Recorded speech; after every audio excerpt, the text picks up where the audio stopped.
فأنا ناصح لإخواني بالصدع بالحق تبيض وجوههم. السكوت في مسألة الحزبية يضرها، فاصدع بما تؤمر وأعرض عن المشركين. سلامي على دماج ورجالها والشيخ يحيى ودار العلم يا سعد بانيها. Bismillahirrahmanirrahim. Alhamdulillah wassalatu wassalamu ala Rasulillah wa ala alihi wa sahbihi wa man wala ma ba'd. Sebelum kita melanjutkan bacaan terhadap syarah Umdatul Ahkam yang syarah oleh Syekh Abdul Hamid Az-Zuquri Asbahullah, hadis yang terakhir kita baca setorkan terlebih dahulu masih hadis berkaitan masalah 5 perkara yang diberikan oleh Allah Subhanahu wa taala kepada Nabi kita Muhammad sallallahu alaihi wasallam beserta umatnya, yang itu merupakan kekhususan untuk Nabi Muhammad SAW dan umatnya. Tafadhalu.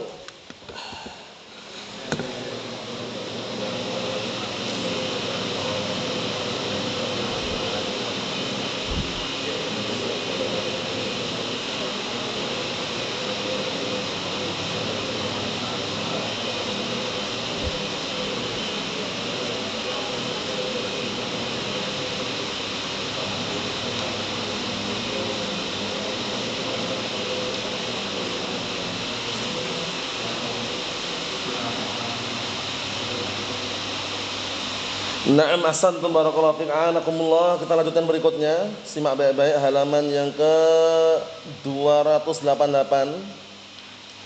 288. Qala asy-syarih wa astabahullah wa ma zala al-muslimuna yad'un hatta fatahallahu 'alaihim Khaybar. Dan waktu itu kaum muslimin senantiasa kelaparan, yad'un itu lapar, sampai Allah Ta'ala berikan kemenangan perang Khaybar. Ya, ju'un itu lapar ya, yang nggak tahu artinya diartikan. Sampai Allah Ta'ala berikan kemenangan pada perang Khaybar. Farazaqahumullah azza wa jal minha rizqan katsira. Maka Allah Subhanahu wa taala berikan rezeki pada mereka dari perang Khaybar tersebut, rezeki yang banyak. Allah. Wastakhdama Nabi SAW Yahud Khaybar ala zira'atiha wa saqiha. Perhatikan ini. Dan waktu itu Rasulullah SAW menggunakan atau menjadikan orang Yahud sebagai pekerja. Pekerja apa? Ala zira'iha, pekerja di kebun atau ladangnya. Wa saqiha, dan juga menyirami tanaman.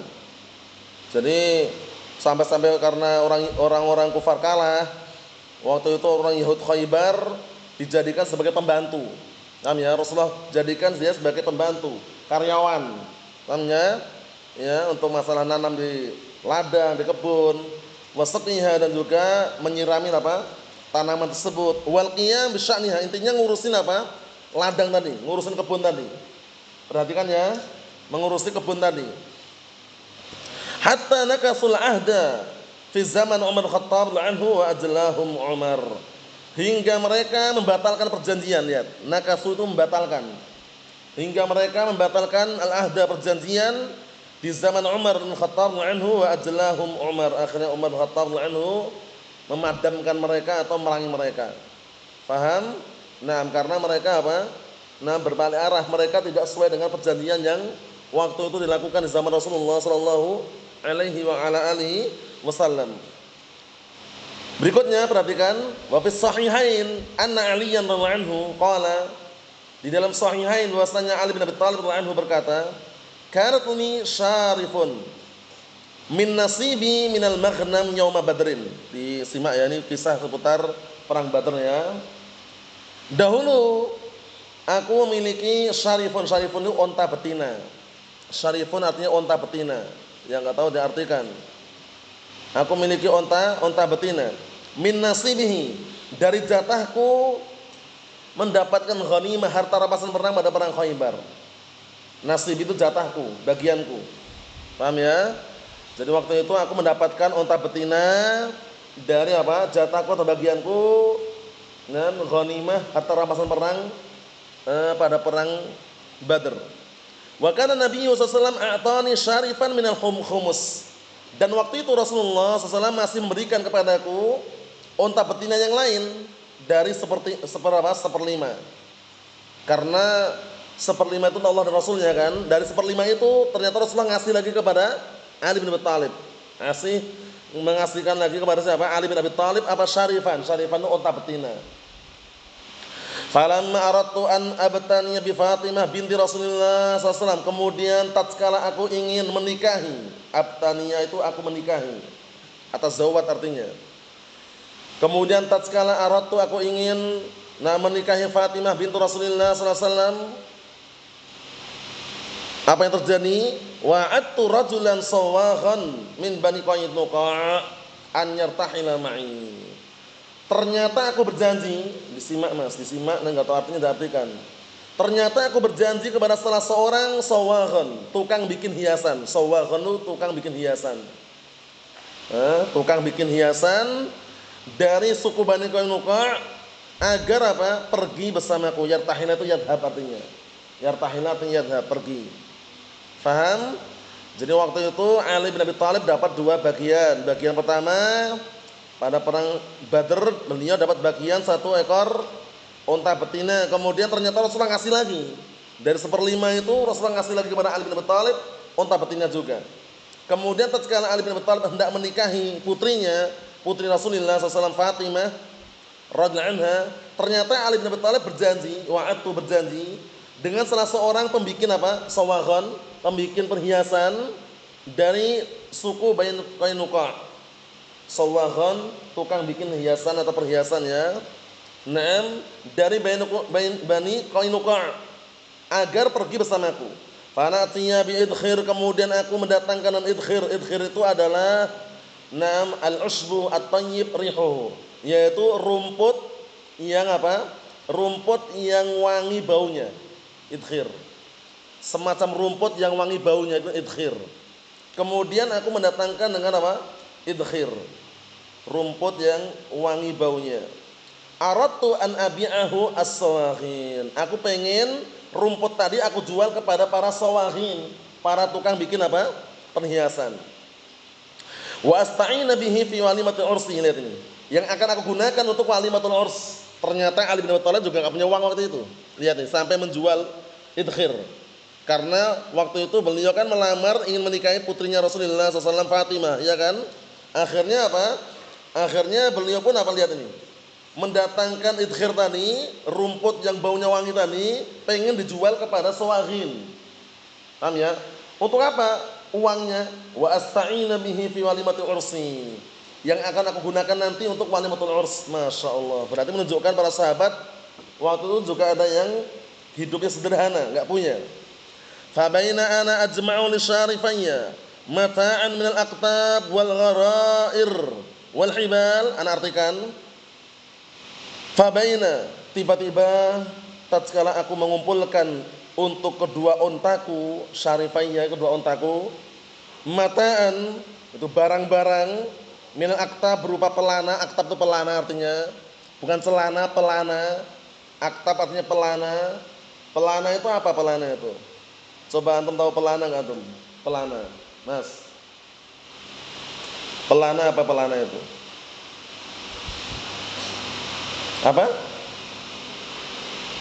Apa itu pelana itu? Yang taruh di mana?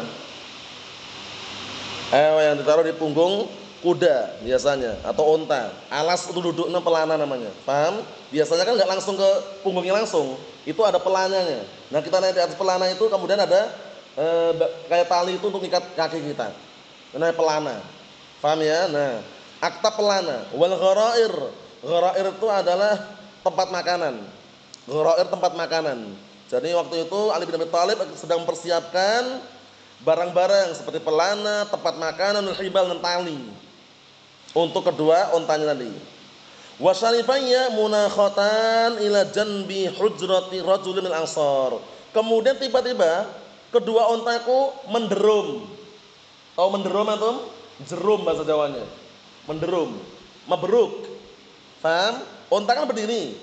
Lah kalau misalkan roboh apa namanya? Merobohkan diri namanya. Menderum.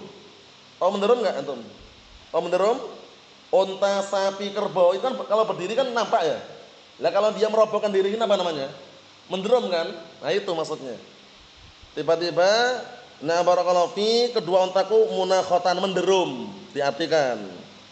Menderum di salah satu sisi kamar salah seorang dari kalangan Ansor. Paham ya?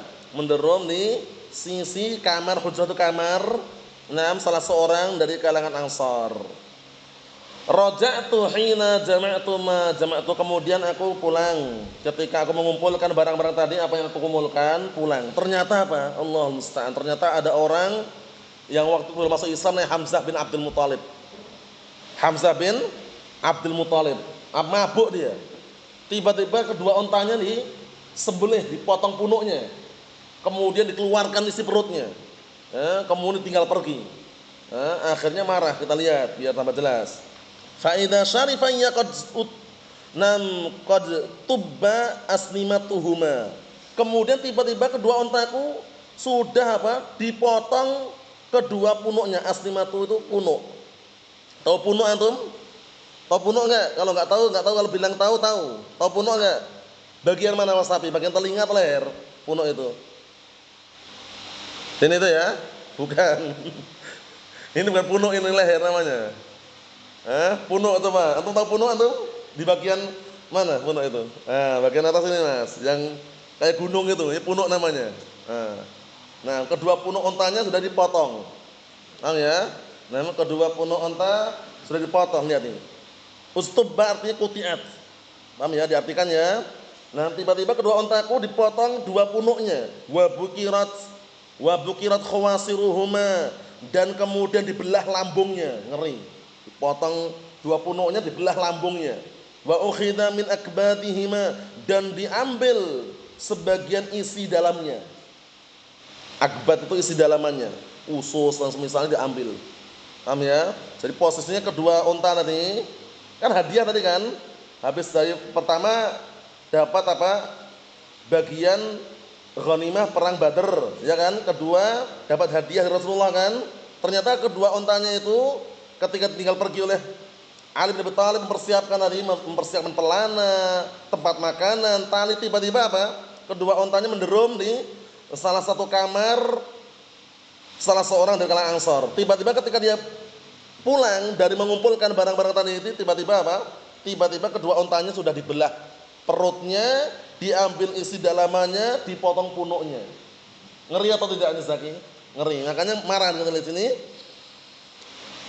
Falam amlik ainayya hina ra'aitu dzalikal mandhar minhuma. Aku enggak tahan. Aku sangat tidak tahan menahan kedua mataku. Masih menangis gitu ya. Ketika aku melihat pemandangan di antara pemandangan dari keduanya. Mandhar itu pemandangan artinya. Pemandangan yang sangat mengerikan, enggak tahan. Amlik itu tahan. Aku tidak tahan karena dalamnya itu kan. Falam amlik, aku enggak tahan ainayya, menahan kedua mataku. Hina ra'aitu dzalikal mandhar minhuma, ketika aku melihat pemandangan dari keduanya, ngeri sekali. Fakultu, seraya aku berkata, man fa'ala hadza? Langsung Ali marah mengatakan, siapa yang melakukan ini? Faqalu, orang-orang yang melihat mengatakan fa'ala Hamzah bin Abdul Muthalib. Yang melakukannya Hamzah bin Abdul Muthalib. Wa huwa fi hadzal bait fi syarb bin al-Ansar. Sekarang dia berada di bait. Paham ya? Bait ini maksudnya apa? Baitullah, Ka'bah. Paham ya? Sekarang dia berada di Ka'bah dalam kondisi mabuk bersama orang Ansor. Syarbin mabuk artinya. Paham ya? Syarbin itu mabuk artinya. Mafhum? Sedang minum-minum, mabuk, mendem. Ini sebelum masuk Islam ya. Fantalaqtu hatta adkhula 'ala nabi. Kemudian aku pun pergi hingga masuk di hadapan Rasulullah sallallahu alaihi wasallam wa indahu Zaid bin Harithah, dalam keadaan di sisi beliau ada Zaid bin Harithah. Fa'arafa an-nabiy sallallahu alaihi wasallam fi wajhi alladhi laqitu. Kemudian Rasulullah SAW mengetahui pada wajahku, perhatikan ya, yang aku berjumpa beliau. Wajahnya bagaimana? Sedih enggak Ali bin Abi Thalib? Sedih. Dua untanya dibunuh dengan cara yang sadis tadi itu. Kedua punuknya dia makan, kedua punuknya dia makan. Nah, dipotong. Kemudian isi perutnya dikeluarin. Kemudian barakallahu fiik. Dalaman-dalamannya pun diambil sebagiannya. Maksudnya isi perutnya unta tersebut ya. Sehingga beliau pun marah, dan ketika datang kepada Rasulullah tahu wajahnya bagaimana. Faqala Nabi sallallahu alaihi wasallam, kemudian Rasulullah SAW berkata, "Malak, ada apa kamu?" Ada apa kamu hai Ali? Istilahnya gitu. Tahu kok wajahnya kok ya menangis, ya pucat itu kan. Ada apa kamu hai Ali? Fakultu, kemudian aku mengatakan, ya Rasulullah, ma ra'aitu kal yaumi qat. Wahai Rasulullah, aku belum pernah melihat pemandangan seperti pada hari ini yang sebelumnya. Pemandangan yang mengerikan ini. Membunuh onta dengan cara yang sadis dan tragis tadi itu. Paham ya? Nah, dipotong kedua punuknya, dibelah perutnya, dikeluarkan isi dalamannya. Allahul musta'an. Ternyata yang melakukan mabuk orangnya. Kita lihat. Ada Hamzah ala naqatayya. Ya Rasulullah, Hamzah telah berbuat apa? Kriminal terhadap kedua ontaku. Ada itu kriminal, kejahatan. Paham ya? Tidak kriminalitas, kejahatan. Fa'adabba asnimatahuma. Dia memotong kedua punuk keduanya, memotong punuk keduanya. Wa baqara khawasirahuma, dan membelah apa? Perut kedua unta tersebut. Wa huwa dza fi baitin ma'ahu syarbun. Nah, sekarang dia malah di sini, di Baitullah dalam kondisi mabuk. Ini kisahnya panjang ini. Kesimpulannya didatangi oleh Rasulullah SAW dan Abi Thalib, ternyata apa? Memang mabuk. Ya kalau mabuk diajak ngobrol nggak bisa. Akhirnya ujung-ujungnya tinggalkan itu saja. Karena apa? Ketika didatangi langsung Hamzah melihat Rasulullah ini. Bawah, atas, lihat lagi. Intinya orang mabuk. Orang mabuk itu kan kalau diajak ngobrol nggak bisa. Kalaupun ngobrol ngawur ngomongnya gitu loh. Nanti kalau diajak ngomongin pelan-pelan malah ngamuk-ngamuk dia suaranya. Bisa-bisa ngamuk, bisa bunuh juga gitu loh orang mabuk. Kadang nggak terkondisikan, akal tertutupi. Paham ya? Seperti itu. Nah, Allah musta'an. Kadang orang mabuk itu ya kalau di Yaman sana kan bebas senjata. AK itu karena mabuk itu orang mabuk itu nggak terkondisikan. Melihat ayam kok bela tembak sama dia. Mabuk. Nggak jelas. Tahu mabuk nggak? Mendem. Nah, seperti itu. Nah, ini kisahnya panjang. Kesimpulannya Rasulullah datang bersama Ali bin Abi Thalib mendatangi Hamzah bin Abdul Muthalib, ternyata memang mabuk. Diajak komunikasi nggak bisa. Akhirnya tinggal. Syahidnya mana syahidnya? Ali jual apa tadi? Mau jual apa? Idkhir tadi itu. Bayangkan, berarti kehidupannya kaya atau sederhana? Sederhana, mau nikah walimatul urs jual idkhir dulu. Jual apa? Idkhir. Semacam rumput yang baunya wangi tadi itu. Untuk apa tadi? Untuk menyelenggarakan walimatul urs. Wa asta'ina bihi fi walimatul ursni. Mafhum? Itu menunjukkan bahwasanya apa? Nah, kehidupan para sahabat waktu itu juga enggak semuanya apa? Enggak semuanya mewah, kaya, ada juga yang miskin dan juga hidupnya pas-pasan sederhana. Mafhum? Berikutnya. Wa hakadha razaqallahu muslimin min fida'il asara. Min fida'il usara, min fida'il usara. Demikian pula Allah Taala berikan rezeki kaum muslimin dari apa? Tebusan-tebusan para tawanan. Usara itu para tawanan, fida tebusan. Jadi para tawanan ditebus dengan bayar uang itu loh. Paham? Berperang melawan orang kufar, membawa banyak tawanan. Orang kafir ini mau nebus, otomatis bawa uang enggak nebusnya? Ayo membawa harta. Nah, kaum muslimin dapat dari situ. Paham? Nah, menebus dengan harta itu. Jadi fida itu tebusan, usara itu para tawanan. Usara artinya para tawanan ya, fida itu tebusan. Yang enggak tahu artinya diartikan. Wa rubbama utiyan Nabi sallallahu alaihi wasallam bi amwalin katsiran minal Yaman. Terkadang kadangkala beliau Rasulullah sallallahu alaihi wasallam ada orang datang kepada beliau membawa harta yang banyak dari Yaman, bi dzahabiyah, dengan emas-emasnya. Nah, wa huwa dzahab alladzi ma zala fi turabih, yaitu emas yang masih ada apa? Tanahnya. Jadi bukan emas-emas yang zaman sekarang ini. Kalau emas zaman sekarang kan dijual di toko-toko kan, ini benar-benar emas yang masih bongkahan, atau bongkahan itu. Atau bongkahan enggak tuh? Bongkahan emas. Emasnya misalkan taruhlah di suatu tempat yang besar gitu, nah, kemudian dia barakallahu fiik, dia potong-potong itu, nah ternyata potongannya itu agak besar, bongkahan namanya. Paham ya? Nah, potongan emas yang besar yang masih ada tanah-tanahnya. Wa qasamahu Rasulullah sallallahu alaihi wasallam baina ahli Islam. Yang waktu itu Rasulullah membagi-baginya ya antara apa? Orang-orang yang beragama Islam. Wa ja'a Abu Ubaidah bin Jarrah radhiyallahu anhu bi amwalin katsiran min al-Bahrain, lihat. Kemudian datang juga Abu Ubaidah bin Jarrah radhiyallahu anhu dengan harta yang banyak dari Bahrain. Fa wada'aha fil masjid, kemudian beliau meletakkan di masjid. Fa mazala Nabi sallallahu alaihi wasallam yuqassimuha fil muslimin, dibagi terus. Maka Rasulullah senantiasa membaginya kepada kaum muslimin. Nah, kekayaannya dari situ. Paham ya? Rezekinya didapatkan dari apa? Dari sebagian harta perangan, ya kan? Harta ghanimah tadi, sebagian dari apa? Tebusan para tawanan, ya kan?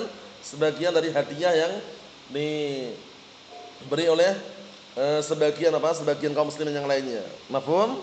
Naam. Yang terakhir, waja'an Amr ibn Maimun qala ra'aitu Umar Khattab anhu qabla an yusaba bi ayyamin bil Madinah. Telah datang dari Amr bin Maimun, beliau berkata, sungguh aku melihat Umar Khattab anhu beberapa hari sebelum beliau yusab, ditimpa kematian, ditimpa musibah, beberapa hari di Madinah. Maksudnya bagaimana? Sebelum beliau dibunuh. Kan beliau meninggalnya dibunuh kan? Dibunuh oleh siapa?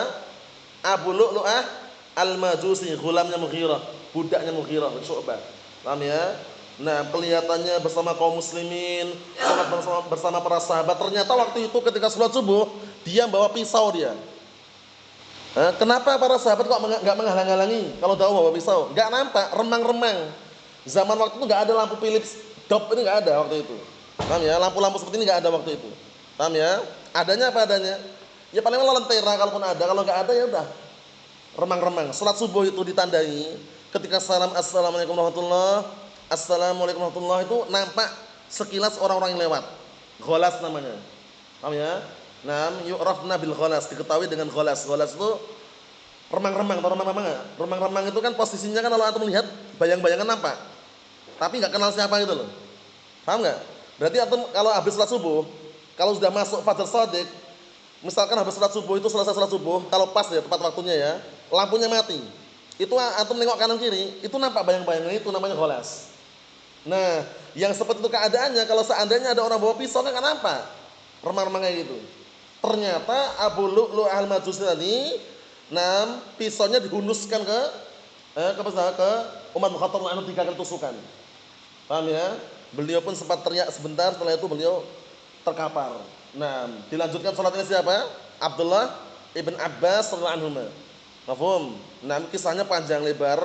Yang kesimpulannya barakallahu fiik, menjelang Umar bin Khattab anhu sebelum ditimpa kematian tersebut, beberapa hari, kisahnya yang kita lihat di Madinah. Waqafa ala Hudzaifah bin Yaman, beliau berdiri di hadapan Hudzaifah bin Yaman.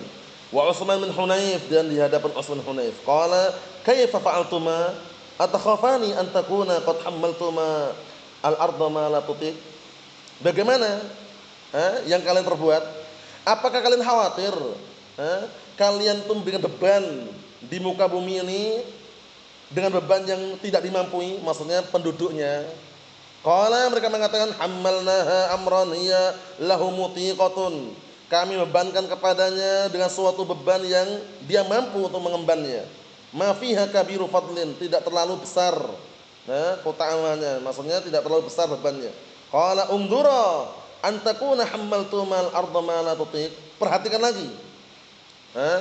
Perhatikan lagi, bisa jadi apa kalian memberikan beban pada muka bumi ini dengan beban yang tidak dimampui, maksudnya penduduknya. Perhatikan ini. Qala la, kemudian mereka berdua mengatakan la, tidak. Ini kaitan dengan janda nanti ya. Faqala Umar, kemudian Umar berkata, la in sallamani Allah, kalau seandainya telah menyelamatkan aku. Berarti Umar enggak tahu kalau mau dibunuh ini. Perhatikan ya. Berarti Umar Khattab enggak tahu kalau mau dibunuh, sehingga beliau mengatakan kalau seandainya Allah telah menyelamatkan aku. Kalau seandainya Allah Ta'ala menyelamatkan aku, la ada'anna aramil ahli Iraq la yahtajna ila rajulin ba'di abada. Lihat ini. Sungguh aku akan meninggalkan janda-janda penduduk Irak yang mereka enggak butuh lagi kepada seorang lelaki setelah aku meninggal nanti. Paham ya? Maksudnya mereka ditinggalkan dalam kondisi makmur itu. Kalau seandainya apa? Kalau seandainya Umar Khattab anhu selamat, tidak tertimpa apapun. Mafhum? Ternyata beliau terbunuh. Dibunuh siapa tadi? Siapa tadi pembunuhnya tadi? Abu Lu'lu'ah Al-Majusi. Jangan Abu Lu'lu' ya. Abu Lu'lu'ah Al-Majusi, ghulamnya Mughirah. Lihat. Berarti Umar Khattab radhiyallahu anhu sosok pemimpin yang adil dan juga bijaksana. Kalau seandainya beliau diselamatkan, akan ditinggalkan janda-janda penduduk Irak itu dalam kondisi sudah kebutuhannya ada semuanya, sehingga nggak perlu laki-laki lagi. Jadi paham maksudnya? Makmur gitu loh ya. Pemimpin yang bijaksana dan adil itu sangat diperlukan.